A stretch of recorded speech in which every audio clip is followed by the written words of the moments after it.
So I want to start this video by saying that the audiobook for the Model City History, Heritage, and the Hereafter of the Resettlement Administration's Crown Jewel is not yet available. There are some back and forth things with some readers and stuff like that. And I, as you can tell probably from this video, do not quite have the setup to read what would amount to more than 10 hours, probably closer to 15 hours of audio for this book. So I'm picking and choosing at times some chapters to read.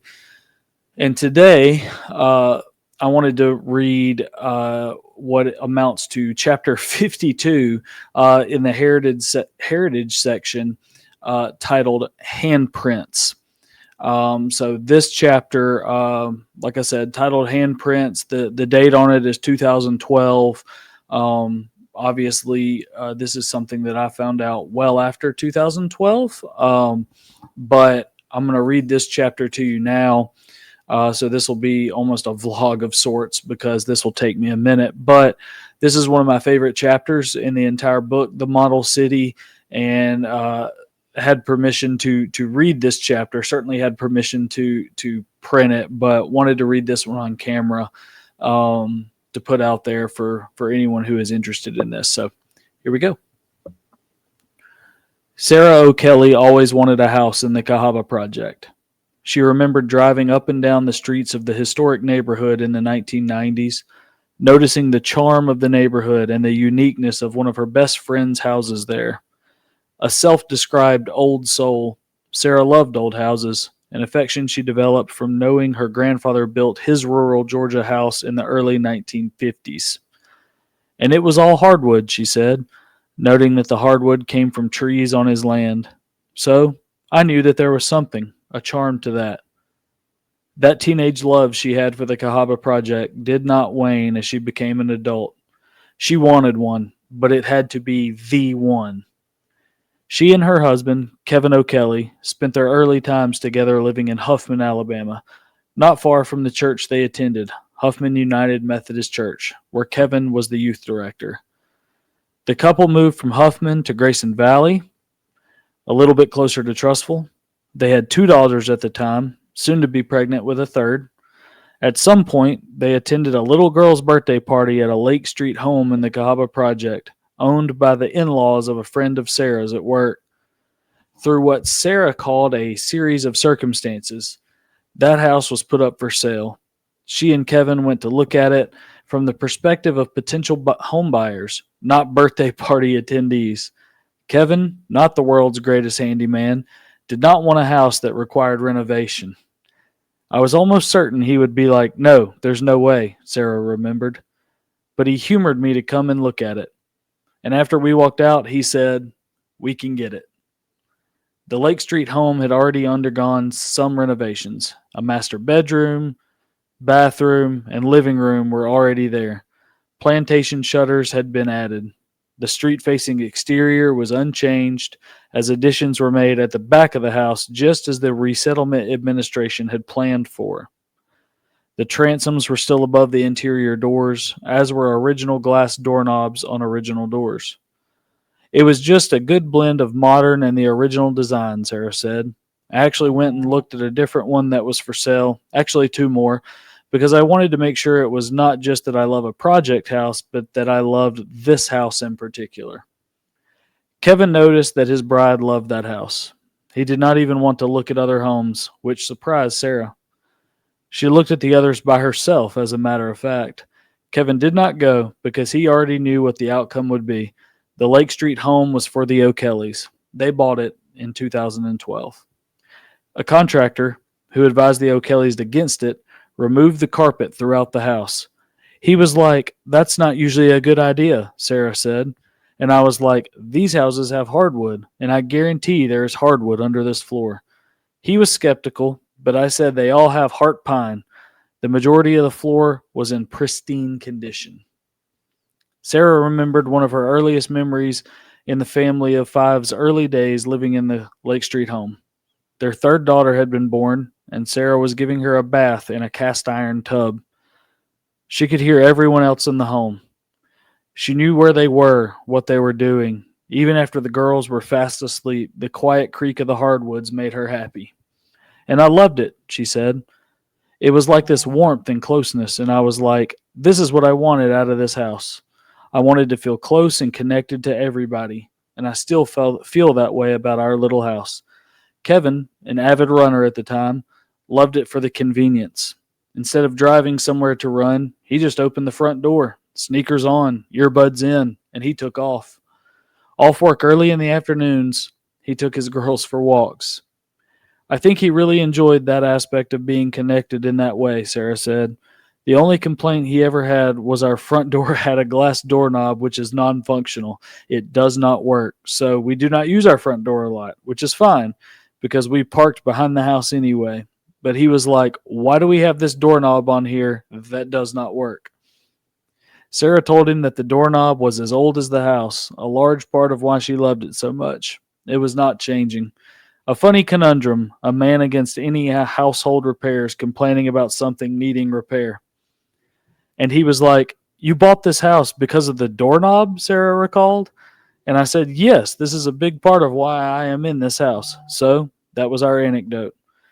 Kevin never regretted the move, despite Sarah understanding that he agreed to purchase that home because she loved it.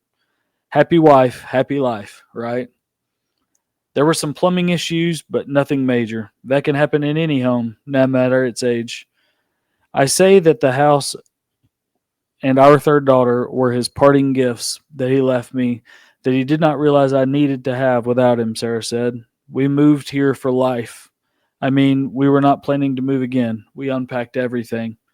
Kevin, my youth director at Huffman United Methodist Church for years, the dude who pestered me until I agreed to play church basketball, died in 2015 at age 38, about 6 years after his first cancer diagnosis in 2009. He underwent surgery, but the cancer returned almost 2 years later when his youngest daughter was just 2 or 3 months old. I barely talked to him throughout his cancer journey, which was completely my fault and unfortunate. He tried. He reached out on Facebook with birthday wishes, on Twitter to rant with me about the Atlanta Braves, in messages to congratulate me on new jobs and to plead to meet him and others from the church for adult softball games. I never went. I left my local newspaper job, a position he applauded me for, the day before his funeral in April 2015. It was not my choice to leave that job, but when a tiny window like that local newspaper job closed, a large door opened. I had authored one book to that point, A Brief History of Trustful, and I began writing a fictional book about a troubled teenager named Ray, a boy confused with what path to take in life after not earning a spot on his junior high school basketball team. He got into trouble with law enforcement. A church basketball team and its coach intervened at a crucial time in his life. In my real world, Kevin had not only been my youth director, but my church basketball team coach. With Sarah's approval, I dedicated the book, titled Deep Green, after the color of our jerseys and the curtains atop the church gymnasium stage, to him. That book was not my best writing, not by a long shot, but the story just sort of fell out of me. I changed names, titles, locations, and various circumstances, but anyone from Huffman United Methodist Church, they saw the parallels. They knew exactly who the characters were. I wrote 5 books between 2016 and 2020, 2 works of fiction and 3 nonfiction titles. Then, with my own baby born in 2020, I took a bit of a break, albeit a short one, as I earnestly dove into historical research for this book in 2022 and made a list of folks to interview. Sarah was near the top of it. We spoke over the phone in February 2024, almost 8 years to the day after Deep Green was published. We talked about her girls' soccer teams, affection for the Cahaba Project, and memories of Kevin. After Sarah summarized Kevin's 6-year cancer battle, I knew as an interviewer I needed to pivot the conversation back to something more positive. Sarah was one of the strongest people I knew, but this shift back toward positivity was an interviewing tactic I always follow during any tough conversation. What is your favorite memory with Kevin in the house? I asked. She said that it was a good, detailed question, which I appreciated since it was the best I could quickly produce to shift the conversation. The non-functional doorknob anecdote came to mind, but she wanted to think of something better, a story with meaningful connection versus a silly argument.